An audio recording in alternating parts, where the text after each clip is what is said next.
What do you want your business to look like? Because it's crazy. I'm headed over to a woman who this is probably the third time I've worked, maybe the fourth time I've worked with her. The most recently, I worked with her probably like 2 months ago. It's interesting though. This woman, she works for the Switzerland company. She lives here, but the company is based out of Switzerland. And the community she lives in, this is why I remember her because you have to drive through like these gates. It's not a very like lavish or you know ridiculously expensive place or anything. It's just that it's kind of isolated and it's a community for elderly people. And you go through the gates. They got the security gates there, but you can drive right through. Pull up to her house, and it's probably over 1,000, maybe 5,000 elderly people. It's like a senior community, but they're houses. And this woman who I'm headed to, because I've worked with her repeatedly, she knows me now, right? This woman knows me, and because she works for this company that's out of an international company, and she is based here, she has to do this sort of renewal. Um, you know, I'm not exactly sure what the docs are because I really don't care, and nor should I've never cared what the documents are themselves. It's not my business, but I know that is related to approving licenses. Put it that way.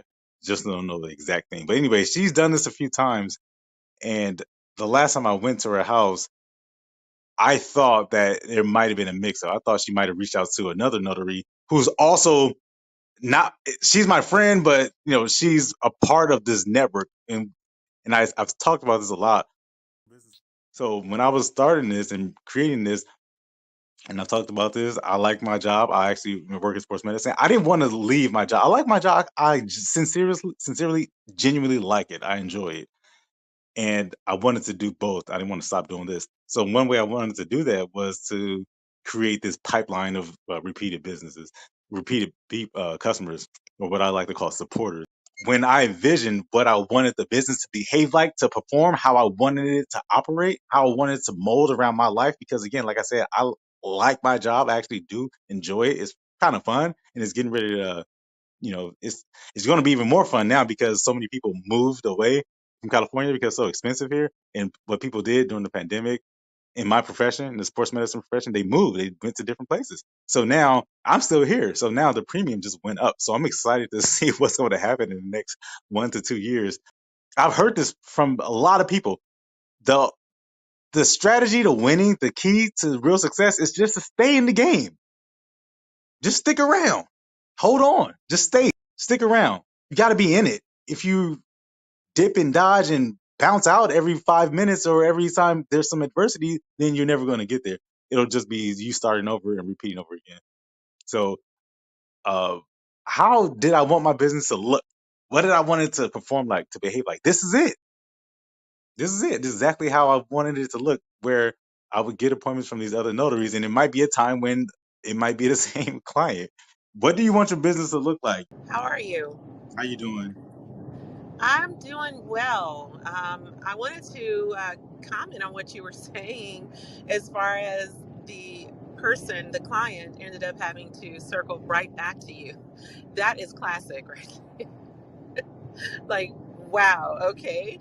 So I know they like to shop around and things like that, but I think that's a really great example of how we need to make sure we're networking with other notaries in our area and building those relationships so that we can, kind of discuss things that are going on in our world. Um, I had a similar circumstance, not quite like that as far as they went looking for another notary, and then the notary ended up reaching out to me. But I know he was shopping around. I could kind of tell this was for an apostille. And he ended up, calling back. It was later on, though, like an hour or so later. And he called back and was like, okay, but the issue with him is he said he was going out of town and he needed this returned to him within 1 day. So, literally, that means now I have to drop everything, um, you know, field out the appointments for the day and the following day because Tallahassee is 4 hours away. So it's an 8-hour drive to help you get where you're going. And I'm 100% sure that he didn't like the price of that, but obviously he couldn't find anyone else to do it. So yeah, they do shop around. Okay, what was the outcome? You were able to help them? Oh yeah, of course. I took it.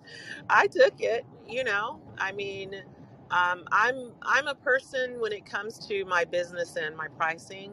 I don't negotiate. It just that's what it is. And I guess apparently other people who provide that service in the area were either more or about the same, or just no one could do it that quickly. Okay.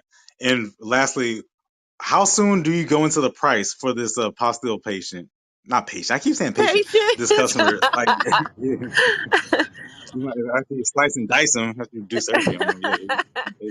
How, Well, because you talk about the next day, because like the demand or like the request for a next day delivery or for something that to be completed the following day, whether it's on a weekend or weekday, but just mhm, the timeliness of something that's so important or that requires yeah. that they're required to bring with them or have on hand when they're traveling. Now, how Mhm. soon? Because you see the enormity of the task itself. How soon do you go into what the price is, or do you discuss that right out the gate?